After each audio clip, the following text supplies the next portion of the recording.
Baik, selamat datang di video kali ini. Di sini saya akan menjelaskan tentang konsep dasar dari virtual private server dan bagaimana sih perannya pada teknik komputer dan jaringan. Jadi, VPS itu adalah komputer yang menyala 24/7 atau 24 jam. Ya, komputer tersebut dapat diakses dari jarak jauh dan bisa diinstalkan sistem operasi seperti Windows atau Linux. Nah, setiap VPS memiliki IP publik yang tertanam langsung pada sistemnya. Nah, fungsinya pada pembelajaran TKJ, dia ini itu dapat digunakan sebagai web hosting atau web server, ya. Karena sebuah server itu umumnya dia harus menyala 24 jam. Jika kita menggunakan laptop kita sendiri, tidak memungkinkan kan? Siapa tahu laptop kita jika dinyalakan 24 jam dia akan rusak. Maka dari itu, VPS adalah solusi tepat jika kita ingin memiliki sebuah komputer yang menyala terus-menerus.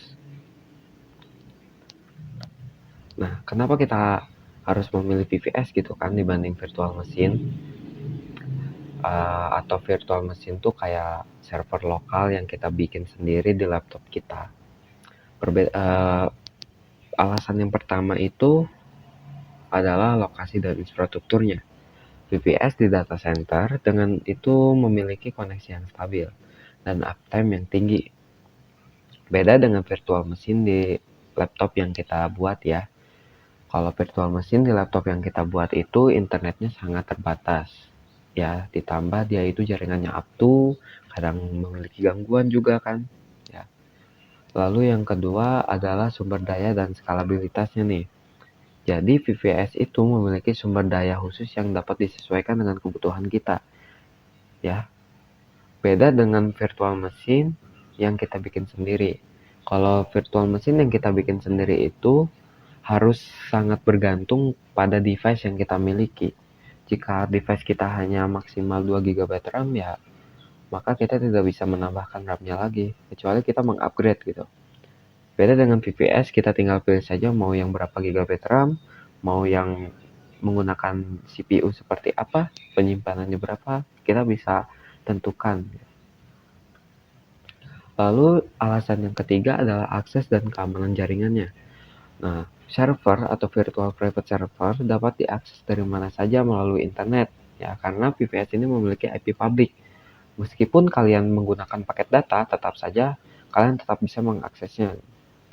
Beda dengan virtual machine yang kalian bikin di laptop, ya biasanya itu hanya untuk pengujian lokal. Jadi kalau misalnya kalian di sekolah menggunakan jaringan guru dan TU, dan kalian membuat server Ubuntu menggunakan jaringan bridge dengan laptop kalian yang tersambung ke guru TU, teman kalian yang menggunakan GTK tidak akan bisa mengakses server kalian atau mengakses website kalian karena kalian berbeda jaringan.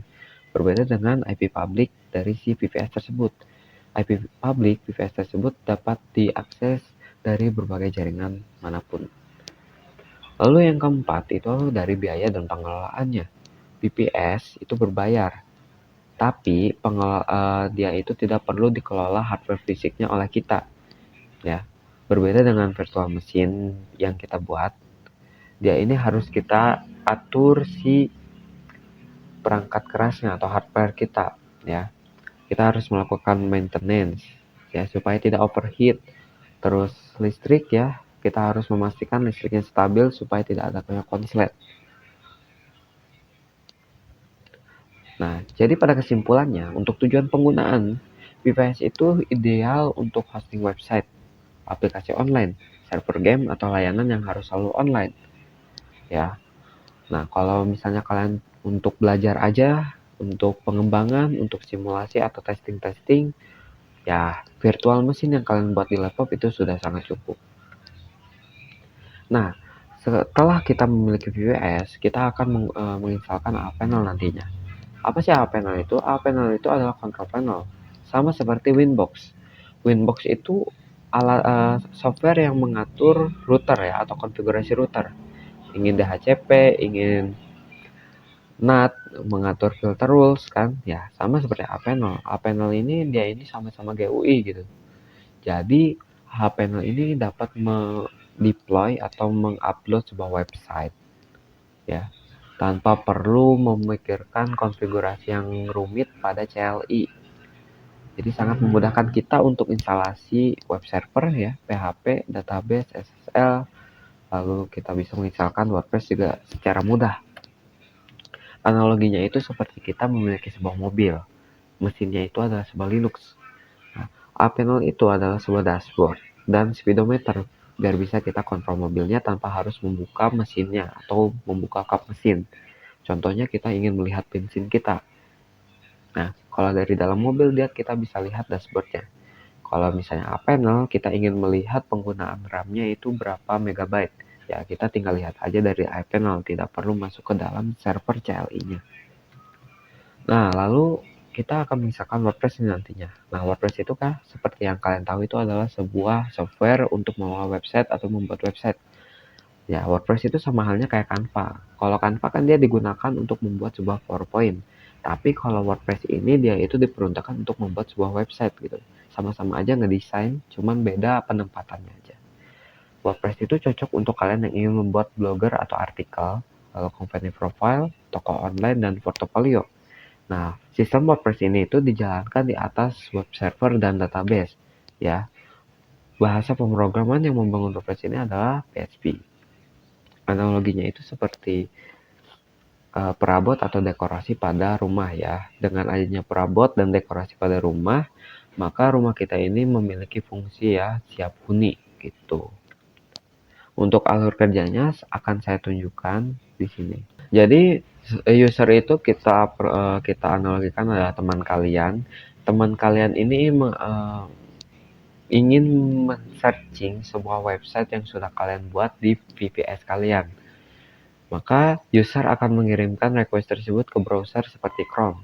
Dari Chrome dia akan meneruskan lagi ke internet nih. Dia akan mencari dari IP publik dari VPS tersebut. Setelah ditemukan, maka mesin tersebut akan menerima permintaannya nih. Dia akan melanjutkan kepada layanan dia nih. Kalau misalnya website ya berarti nyambungnya dengan web server. Nah, web server menerima request dan mengirimkan kembali request tersebut dengan memberikan sebuah data kepada user. Nah, dia akan kembali lagi ke VPS, lalu ke internet, dan akan menampilkan websitenya di browser. Seperti itu. Jadi kesimpulannya VPS ini itu diperuntukkan untuk kita ingin membuat website kita ini dapat dilihat oleh publik. Maka untuk cara setup-nya ya, cara setup VPS-nya akan saya tunjukkan di video selanjutnya.